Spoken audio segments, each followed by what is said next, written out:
Welcome back to the next segment of Emerging Enterprise and Entrepreneurs the podcast. So, in this segment, I'm going to be talking about 5 areas focused on entrepreneur education.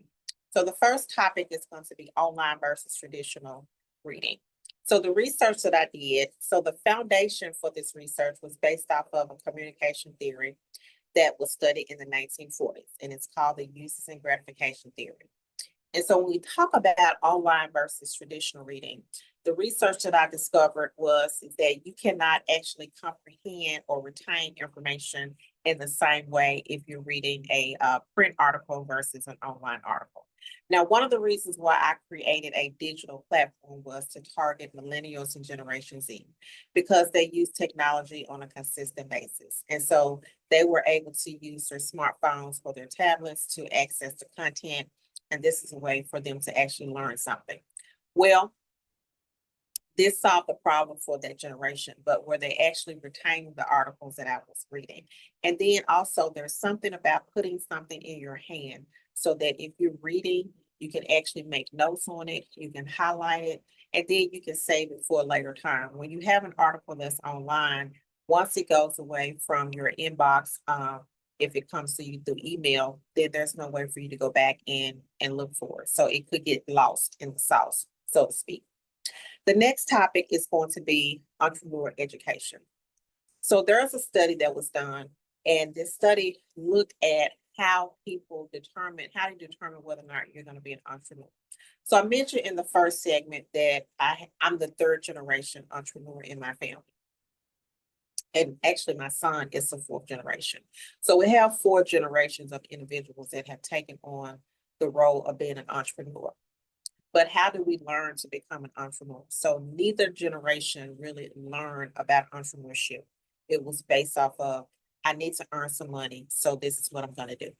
So when I went back to school in 2014 and started learning about entrepreneurship, I got connected with the Crew Center for Entrepreneurship, which is located on the campus of the University of Memphis, and it's actually a great resource for students that want to learn about entrepreneurship, how to start a business.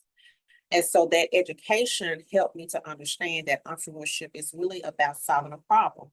And so if you think about some of the things that on a day-to-day basis, the things that you do where it makes your life easier. So I'm going to give you one example. So think about the luggage. So I remember years ago when I went on a trip and I had a very large suitcase. Well, at that time, I did not have rolling wheels on my suitcase.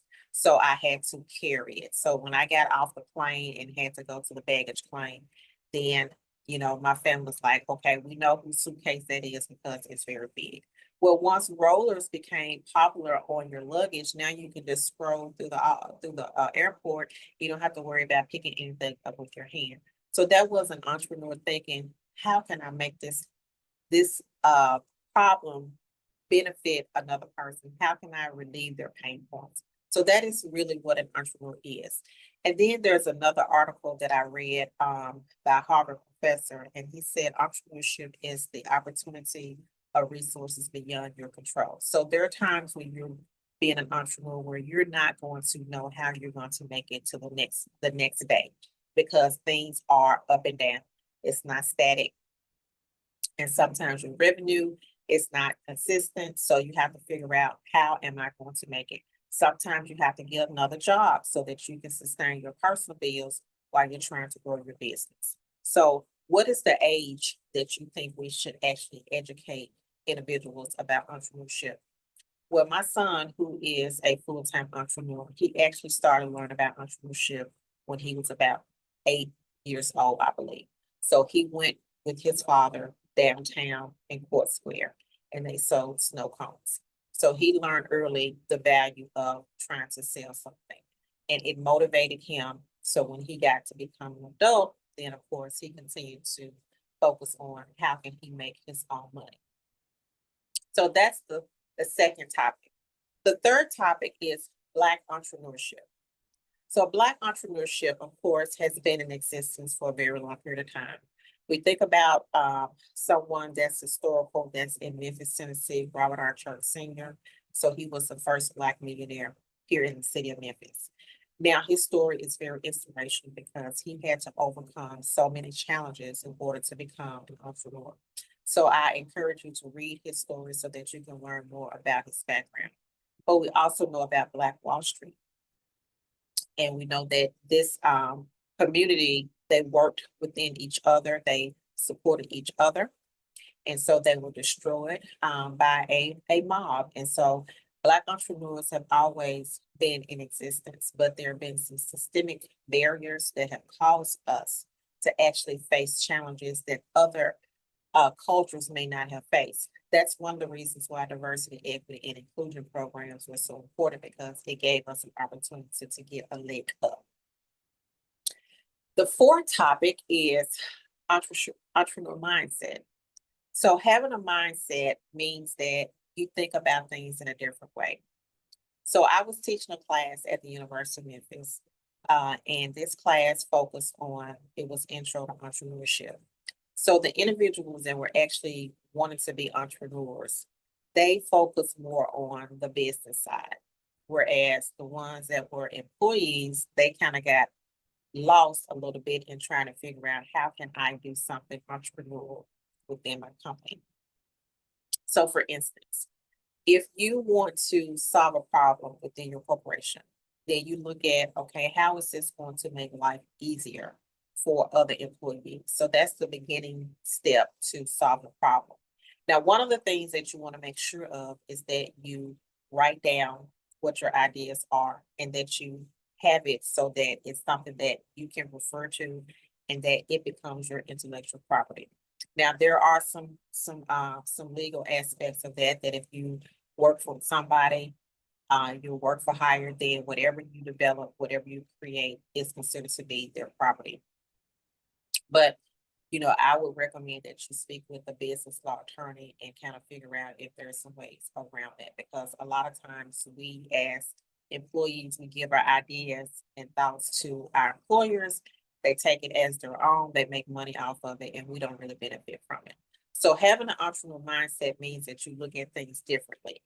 And if you are an entrepreneur, when you go work for somebody else, you're gonna always see something that is a problem. You're gonna try to figure out, how can I make this easier for the next person?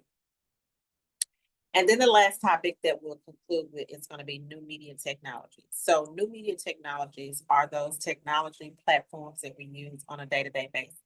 So that's going to be YouTube, that's going to be Twitter or X, that's going to be Instagram, that's going to be Facebook, and that's going to be YouTube. So one of the challenges with these platforms is that you don't own the content that's on the platform. So once you post the content, it actually becomes property of that company. So if those platforms go down, you do not have your content. So you need to make sure that you purchase your own real estate. And your own real estate would be your website. Your own real estate would be putting documents in writing.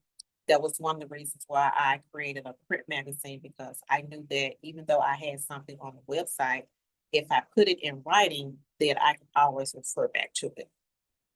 So I'm going to just give you a brief summary of what we talked about in this first episode. So we talked about online versus traditional reading. We talked about entrepreneur education. We talked about Black entrepreneurship, entrepreneur mindset, and then we talked about new media technologies. So make sure that you subscribe to this podcast, Emerging Enterprise and Entrepreneurs. I'm going to be dropping an episode every week. And in the future, we're going to be interviewing entrepreneurs and small business owners in the areas of construction, legal, and healthcare. Don't forget to subscribe. Until then, I'll see you soon.